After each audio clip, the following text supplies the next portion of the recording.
Have a look. It's just the very center of Moscow.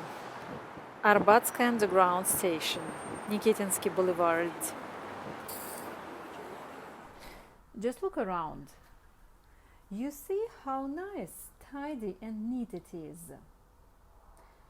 Well, I can't say that it is an affluent place, but definitely it's a well run and a prestigious one. It's a real pleasure to stroll along it, better leisurely, and especially in spring or summertime. You see, it's autumn now. A bit chilly, even drizzling, but still the walk doesn't lack its charm. Actually, the boulevard is not my today's major goal. Where I am heading to is that particular building, the Orient Museum, which dates back to 1918. It means that only 2 years ago it turned its 100th anniversary. The museum was established at the dawn of the Soviet epoch. Before that, there was not a single museum in the Russian Empire dedicated to the Oriental culture. Frankly speaking, the museum was not only about the Oriental culture, as now it represents the masterpieces of Middle and Southeast Asia, as well as such distinct Russian regions as Chukotka, Buryatia, Caucasus, and the like. The museum kept changing places around Moscow, and it wasn't until the 70s of the previous century when it got its permanent residence here, in the Lunin's house in the Nikitinsky Boulevard. At the time of the Second World War, it was evacuated to Novosibirsk, where it managed not only to ensure the safety of the exhibits, but also enriched its funds. Some time later, upon the return, it was granted its permanent residence in the Lunin's house, where it is located up to the present days.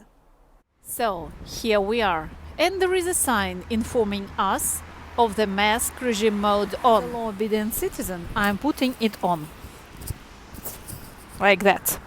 Well, now I am on the safe side. Let's get into. The house itself used to be the manor, where in the 19th century lived the family of a Moscow nobleman Lunin.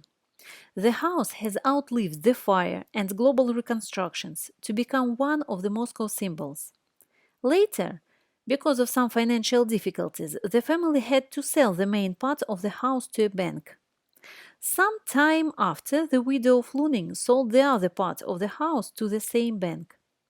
After the revolution, the bank was deprived of its property, and the Soviet government took over the object. Its main value of these days is not its history, but rather the cultural objects which are carefully taken care of inside. There are several floors with lots of different halls devoted to various cultures. You have a chance to get aware of a wide range of cultural heritage items, such as Chinese, Japanese, Indian, Persian, Middle and Southeast Asian, Korean, Thai, and other ones. Everybody who loves the history will definitely find something here to admire. One more benefit of the place is the cozy lecture hall, where they give lots of lectures on different topics on the daily basis. They provide various lecture cycles on special days, with Tuesdays as a day of Japanese movies. So, if you're not a great fan of walking around the halls, you may enjoy learning about the cultures or just watching films. So, the point is just to try.